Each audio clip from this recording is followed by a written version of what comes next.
I once got revenge on the CEO of a company for which I used to be employee. I didn't cause him any of the detriment that he caused me.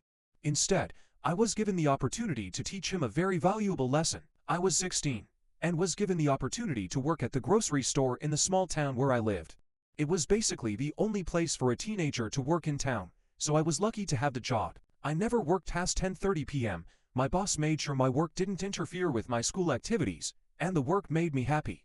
In the beginning, my duties included stocking shelves at night and cleaning the entire store. My boss quickly recognized and rewarded my hard work with more responsibilities.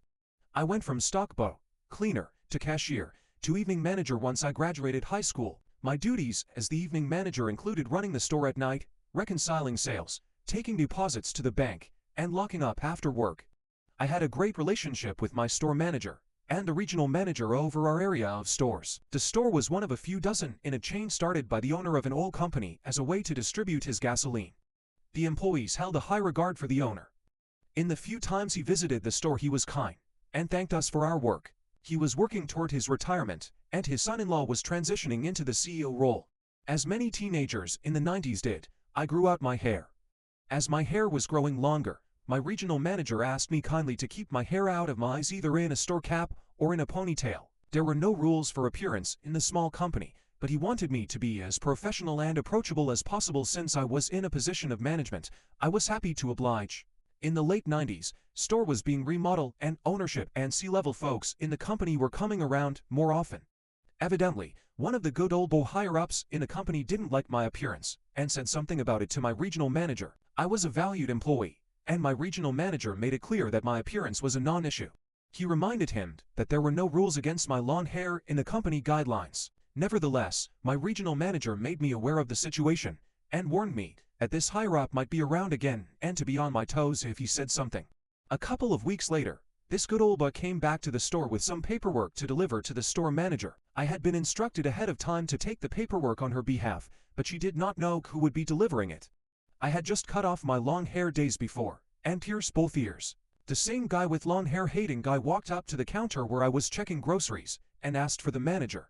I told him that I was the manager on duty and I was expecting some paperwork to be delivered. I don't remember the exact words, but they were something like, "You couldn't be in charge. Our company would never put someone that looked like you in charge." I was completely caught off guard. I asked him what he meant. He said that I looked like a girl with my ears pierced, and that there's no place for that here. He said that I had to take off the earrings. I respectfully defended myself. I told him that there were no rules established for appearance. I had been a model employee for several years, and was entrusted with the store every evening that I worked. He reprimanded me in front of some of our regular customers for talking back to him. He left the paperwork and walked out of the store. I saw him pull out his cell phone to make a call as he was leaving. It was only a few minutes later when my regional manager called the store to talk with me. He wanted to hear my side of the story. He apologized, but told me this guy was hell-bent on making an issue of my appearance. A week went by and I saw that I was scheduled for a Saturday morning. That was unusual since I was the night manager. I arrived for work and the regional manager was there. He talked with me in the office and told me how sorry he was to have to let me go. I asked on what grounds. He replied with insubordination. I was at a loss. Even to this day, I've never been so much as written up at any place of employment. I told my regional manager that I was going to fight this. He even did me the courtesy of writing the number down for the EOC Equal Employment Opportunity Commission from the poster in the office. I went home, which was with my parents as I was home from college for the summer, and explained to my dad what was happening. He didn't really want me to pursue the EOC thing, but I was determined to stand up for myself against the good old boy corporate bully. After speaking with someone at the EOC office, she believed I had a case for wrongful termination.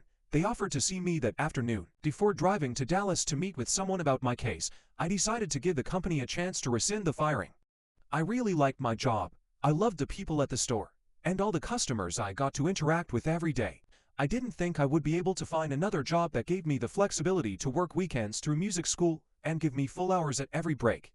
I really wanted to make this work, so I called the corporate offices. After some time on hold, I was actually passed along to the CEO of the company. Remember, the son-in-law, who was now fully in charge after the wonderful owner had retired. He was aware of the firing because he likely approved it, but had only heard the side of the story that came from his entrusted bigoted corporate bully friend.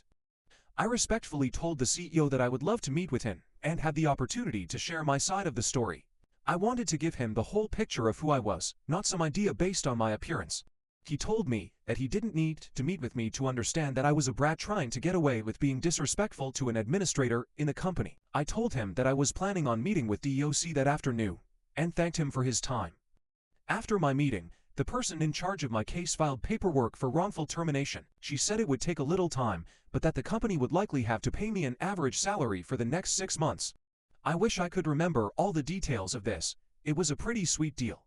I got to take a semester off from working and fully focus on my college studies, while getting a paycheck in the mail. It was great. Then came the lawsuit. The company stood by their claim that one instance of insubordination was a legal grounds to fire me, and that I was being insubordinate by not complying with the demands of a high-level employee. I received a letter in the mail that the company was suing me for a sum equal to the pay they had given me over the 6-month period. I don't remember exactly everything from that letter, but I do remember something about there being so many labor lawsuits that they did their best to handle them over the phone. I was to call in to a number at a specific time to have a conference call hearing with a labor judge. I had to tell one of my professors that I would miss class one day for the hearing. I sat on my bed in my college apartment while I listened over the phone to 2 attorneys for the company argue their case against me. The CEO of the company was on the line as well. The judge had a copy of the employee handbook from my time at the company, which had no mention of employee appearance. My manager and regional manager had given positive testimony on my behalf.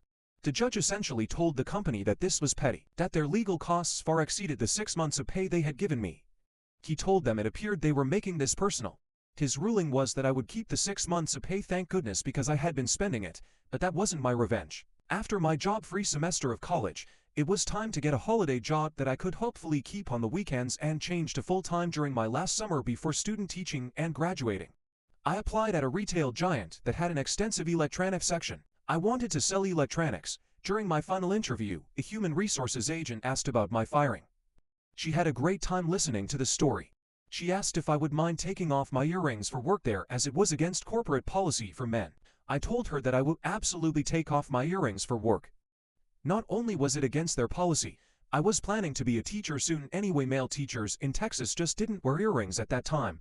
I did well at this store. HDTV had just become a thing, and projection big screens were selling like hotcakes. I was working on commission, and the paychecks were great.